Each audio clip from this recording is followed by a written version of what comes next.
Hey Juan, AFM Bio Darajo, whatever you're calling me, I'm back. Today we're not getting a FIDE recap because today is a rest day for the players. I will do recaps from tomorrow. Today I have a special game for you. I have a game from a friend of mine who is 1651 and his opponent is 1700. First things first, let this be a lesson to y'all. Never resign even at the rating of 1700 and 1600, and I'm about to show you why. Okay. My friend with the white pieces and his opponent with the black. Here we go. E4, E5, knight F3, knight C6. The two knights. Okay. This is now the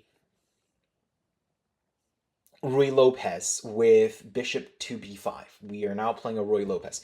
Now, with the Ruy Lopez, you can play the Janish, which would be f5, which is my favorite. Or you can just play the classical Ruy Lopez with d6. Both are awesome. Do whatever you want. But let's go. We get knight to f6. This is still a Ruy Lopez. It's just I've never studied this one, so I'll never. It's the Berlin defense, but I never studied this, so I will never tell you anything about this. Castles and d6. Okay, so far so good. We got c3 looking to play d4. Bishop to e7 looking to castle. And there we go. We have d4 played. Castles. And rook to e1. Centralizing your rook and defending your e-pawn. Very, very good. Okay. We have a6 attacking the bishop. Now, you can trade bishops here if bishop takes c6, b takes c6, but you have an open b file. So this could be very rough. And yeah, see. So now you have a semi-open b file, and black would love to place their rook on b8 whenever they can.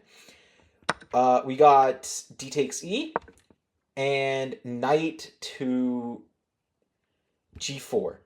Okay, so this makes no sense. When you do d takes e, you just play d takes e, and queen takes d8, and rook takes d8, and you'll be very happy. Or bishop takes d8, and you'll be very happy. But fine.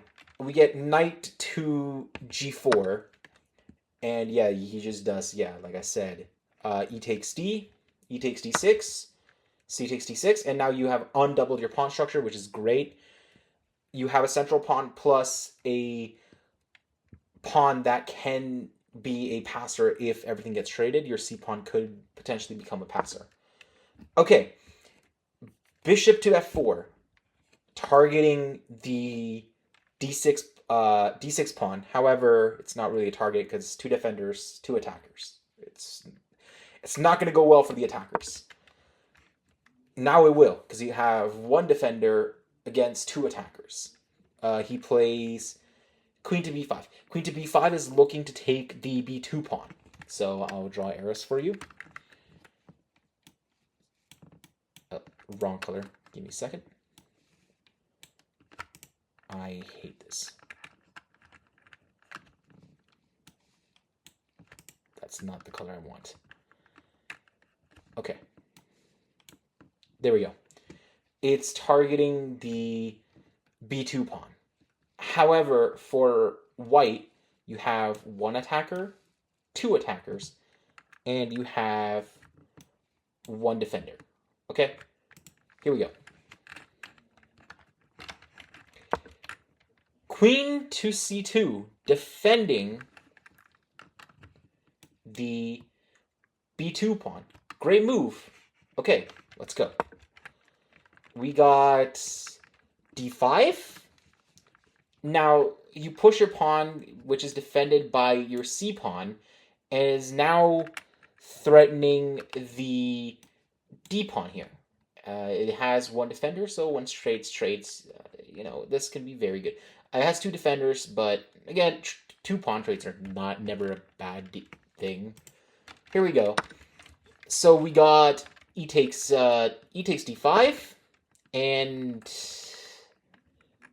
as you can see with the eval bar hates black. We got bishop to f5. Now, this is great because you are attacking the queen here. However, you missed the fact that you just hung a bishop with queen takes bishop. This is just a hanging bishop. Again, this is a 1700 hanging a bishop. Let this be a lesson to y'all. Y'all can be 1700, okay? And still hang your bishops. But, okay. So he takes. Cool. Again, how are you 1700 hanging all of this? But, okay, here we go. Queen takes f2 check. King goes to h1. Now, this is still death for white, but here we go. Queen takes b2, attacking the rook. Yep, you safeguard the rook by playing knight b to d2.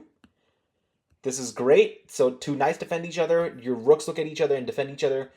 And your bishop's also defending the knight, but it's also defended by the queen. So this is perfect. This is how you do.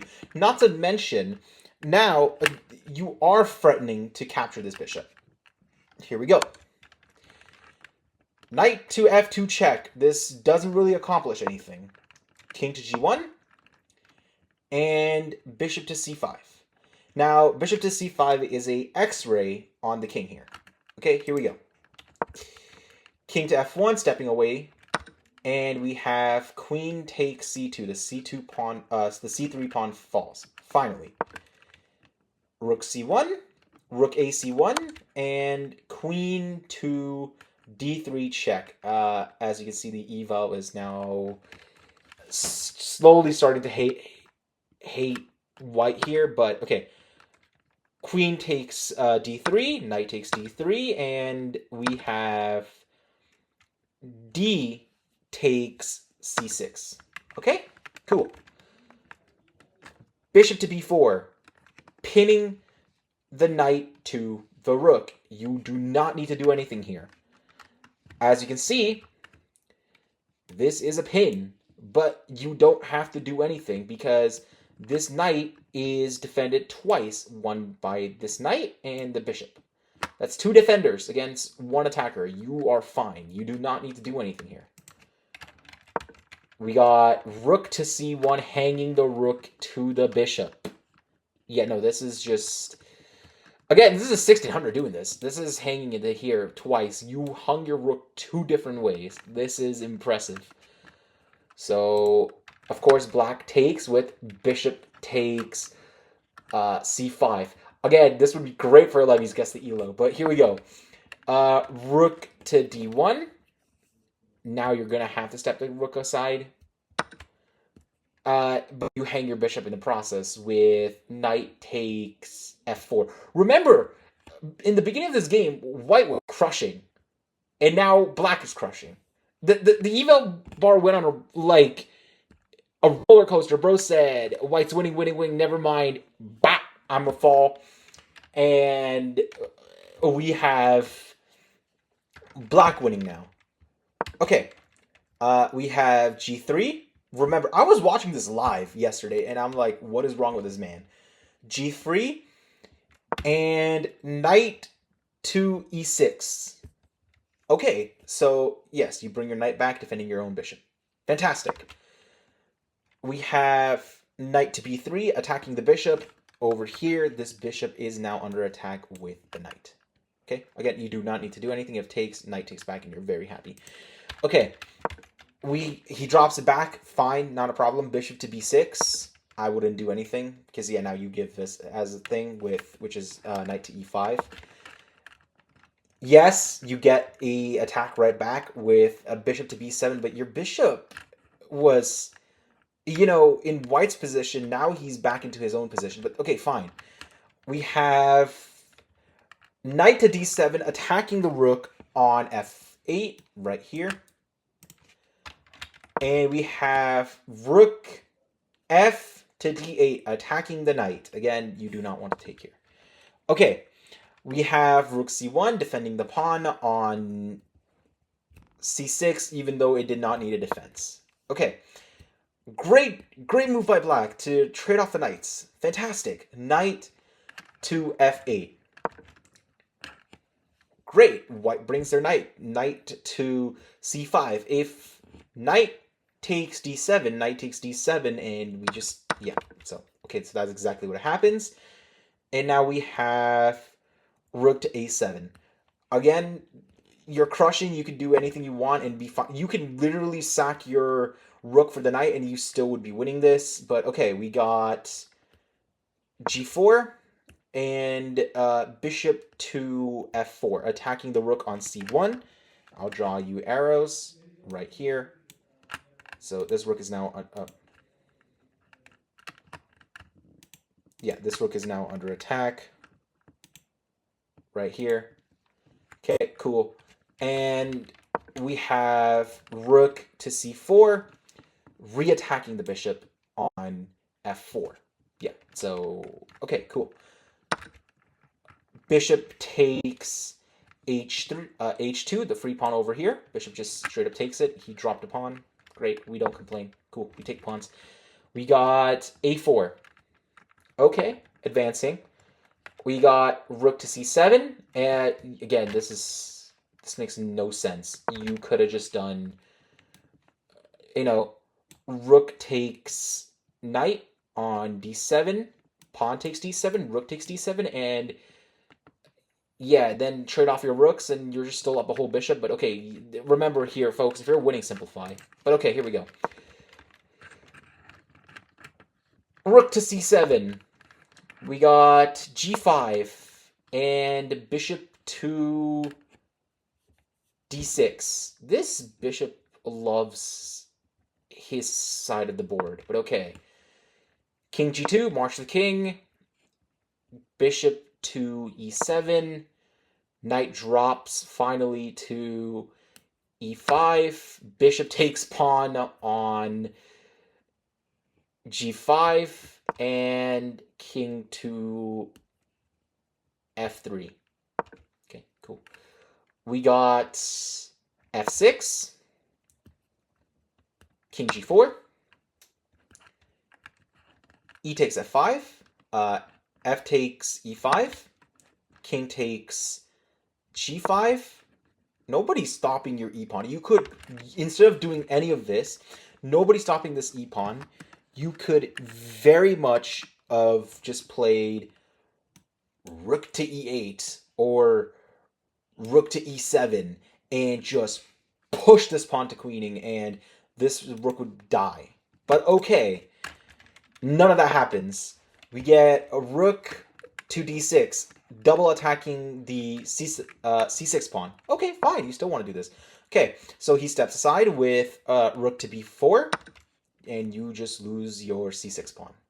Okay, rook to b8 check, king to e7, king to e5, king to f5, and rook to f6 check.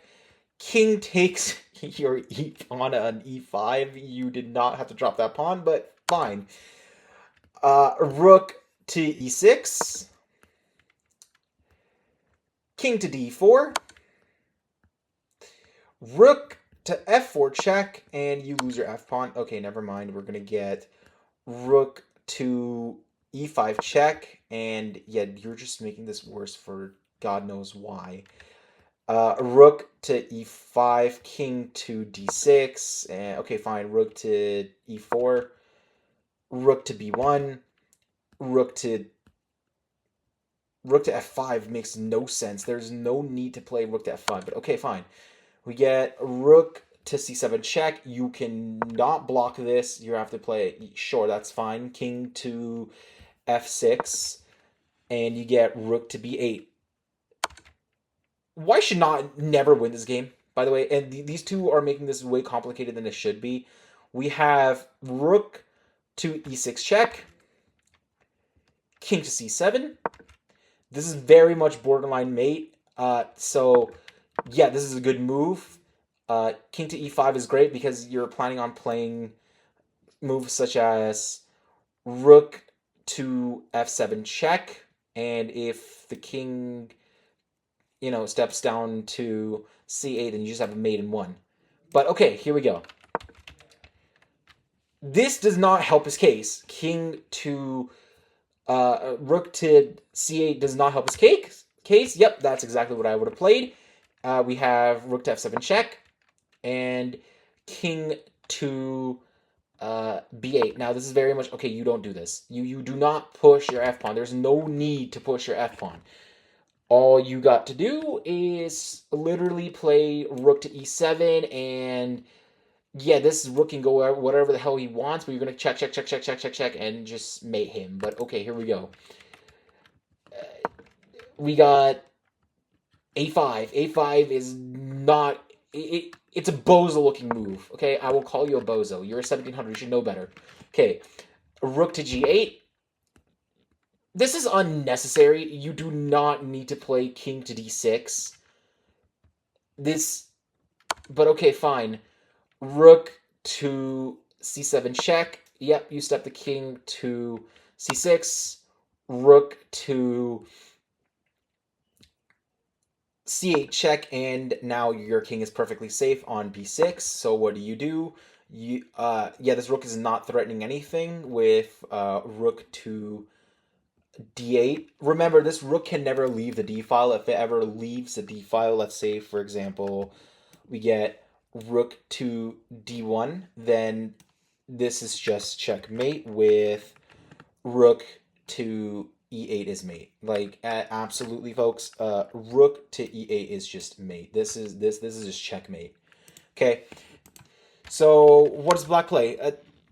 Don't hate it. We got rook to b7 check, king to a8, and this is not endgame tactics. You never do this. This makes no sense with king to c7. You know, your king to c7 is telling me you don't know your endgames. Okay, what you normally would play here is here. You would play rook to d7 and just check, king, check, king, and because it's defended by your king, mate. But okay. We got king to c7, and oh yeah, see, that's exactly what I said. This makes no sense. But you hung a rook. You hung a rook on c8. Now, black can actually not take the rook. If you take the rook, then this is a dead draw. So what happens? Well, so now you got a drawn position with king to c6. So now white's gonna get infinite brilliancies because now you are just a bozo in this video. But okay, we got king to c6 check and king takes c8. C6 is a draw. Let me remind you. Okay, we had white winning for majority of his game up till move.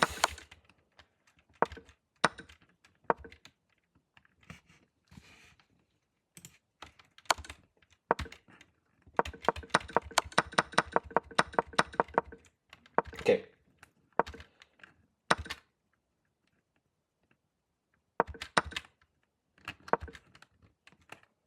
Up till move 21, white was destroying black, okay? After move 21, black has the upper hand. And black is destroying up till move...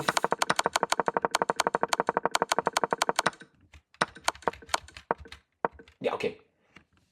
Up till move 57. And then decides to say, hey, you know what? I'm just going to hang this game in a draw. Why? Why? Like, your move 59 is a dead draw. Why? What is wrong with y'all? Y'all should not be 16 and 1700 respectively. Like, let this be a lesson to y'all. Y'all can be 1700 and 1600. This is not a chess game that you would want to play as a 1700 or a 1600. Listen, as a 1600, I expect you, if you're winning, to crush your opponent. If you're 1700 and you're winning, to crush your opponent, not do whatever this is. This makes no sense. Okay? Anyway, folks, thank you for watching this game. Have a good one.